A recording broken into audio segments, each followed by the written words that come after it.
कैसे हैं आप सभी? मैं आशा करती हूँ आप सभी लोग स्वस्थ एवं प्रसन्न होंगे।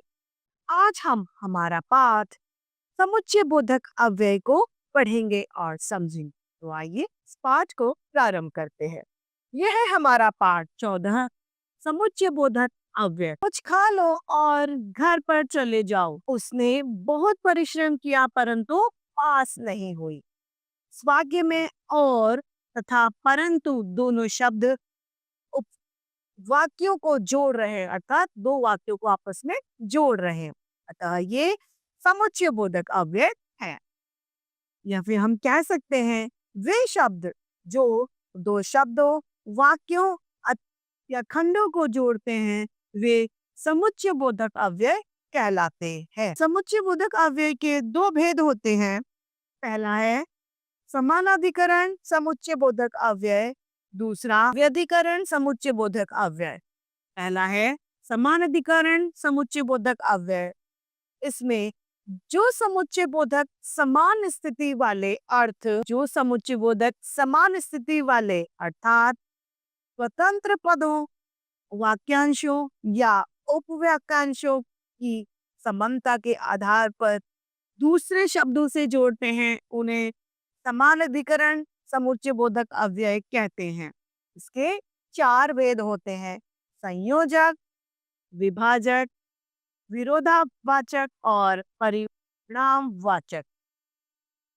संयोजक जो शब्द दो या दो से अधिक शब्दों, वाक्य, उपवाक्यांशों को आपस में जोड़ते हैं, उन्हें संयोजक कहते हैं। जैसे राम, श्याम और मोती, तो इसमें और शब्द संयोजक है। गांधी जी ने हमें सत्य व अहिंसा का पाठ पढ़ाया, इसमें वह संयोजक है।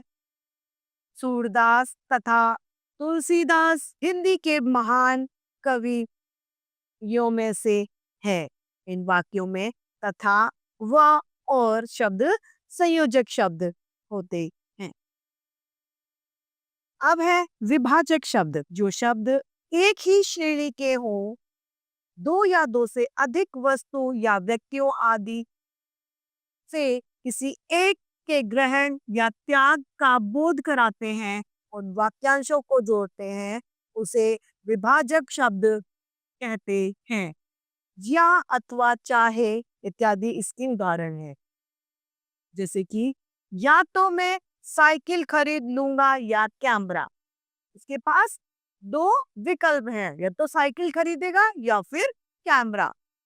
दूसरा उदाहरण है इसका, ना वह मुझसे बोला न मैं उससे बोला, दोनों में से कोई किसी से नहीं बोला। तीसरा है हमारा विरोधावाचक। इसमें जो समुच्चय बोधक अव्यय दो उपवाक्यों को जोड़ते हैं पर दोनों का परस्पर विरोध बताते हैं, वे विरोधवाचक कहलाते हैं। कमलेश तो आ गया परंतु विमलेश नहीं आया। वीर अहंकारी नहीं वरन विनम्र होता है। अब है घ परिमाणवाचक, जिसमें मात्रा का पता चलता है। जो अव्यय पहले वाक्य का परिमाण दूसरे वाक्य में बताए उसे परिमाणवाचक कहते हैं। जैसे कि मैं बीमार था इसीलिए विद्यालय नहीं आया, कारण बताना। जोर से वर्षा हो रही थी अतः कम विद्यार्थी आए। दूसरा है व्यधिकरण समुच्चय बोधक अव्यय। जिन शब्दों के द्वारा एक मुख्य वाक्य में एक या एक से अधिक आश्रित वाक्य जोड़े जाते हैं, उन्हें व्यधिकरण समुच्चय बोधक अव्यय कहते हैं। ये चार प्रकार के होते हैं। पहला संकेतवाचक, स्वरूपवाचक, कारणवाचक और उद्देश्यवाचक। पहला संकेतवाचक, जो समुच्चय शब्द वाक्य में संकेत या शर्त प्रकट करते हैं। कोई भी संकेत डायरेक्शन बताता है या फिर किसी तरीके की कोई शर्त रखता है, उसे संकेतवाचक समुच्चय बोधक कहते हैं। जैसे यदि पढ़ोगे तो सफलता मिलेगी, पढ़ोगे तो ही सफलता मिलेगी। ख, स्वरूपवाचक, जो समुच्चय शब्द वाक्य में उपवाक्य के पहले आकर उपवाक्य की बात का स्पष्टीकरण करता है, उसे स्वरूपवाचक समुच्चय बोधक कहते हैं। जैसे रात में ताजमहल ऐसा लगता है मानो दूध से नहाया हो। कि जो मानो अर्थात यानी शब्द समुच्चय बोधक स्वरूप होते हैं। ग है कारणवाचक समुच्चय बोधक, जो अव्यय पूर्ण वाक्य के अर्थ का कारण बाद वाले वाक्य के अर्थ में सूचित करता है। कारणवाचक समुच्चय बोधक शब्द कहलाते हैं। मैं विद्यालय नहीं जा सका क्योंकि बीमार हो गया था। बीमार हो गया था वाक्य में क्योंकि ये जुड़कर विद्यालय नहीं जाने का कारण बता रहा है। अतः क्योंकि, चूंकि आदि शब्द कारणवाचक समुच्चय बोधक है और ज्यों त्यों, जो जो, यदि, अगर, यद्यपि आदि समुच्चय बोधक संकेतवाचक है। घ है उद्देश्यवाचक, जो समुच्चय शब्द उद्देश्य सूचित करता है उसे उद्देश्य सूचक समुच्चय बोधक शब्द कहा जाता है। वह वहां इसलिए नहीं गया कि धन मिल जाए, तो इसमें कि, ताकि, इसलिए, जो, जिससे, जिसमें आदि उद्देश्य जो हैं यह समुच्चय बोधक शब्द। तो अब इस पाठ के हम अभ्यास कार्य को देखते हैं। पहला है सही विकल्प पर सही का चिन्ह हमें लगाना है। क, वे शब्द जो दो शब्द या वाक्यों से जोड़ते हैं, वाक्यों को जोड़ते हैं, उन्हें कहते हैं संबंधवाचक समुच्चय बोधक। क्रिया विशेषण या विस्मयाबोधक से समुच्चय बोधक कहते हैं।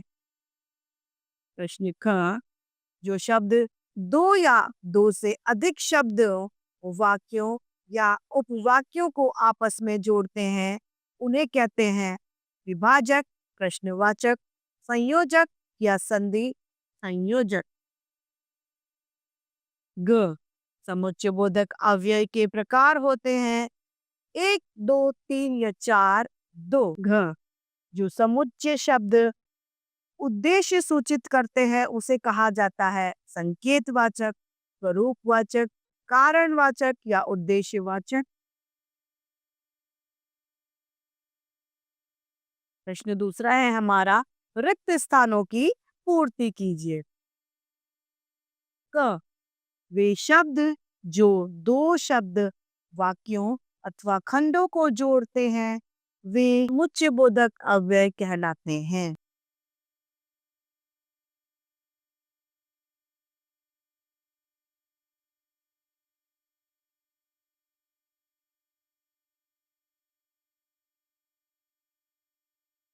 ख, स, क, स्वानाधिकरण समुच्चय बोधक अव्यय के 4 भेद होते हैं।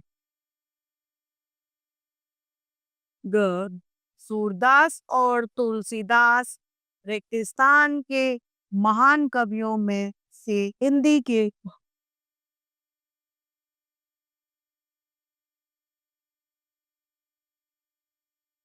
घ, जो समुच्चय शब्द वाक्य में संकेत या शर्त स्पष्ट करते हैं उसे संकेतवाचक कहते हैं।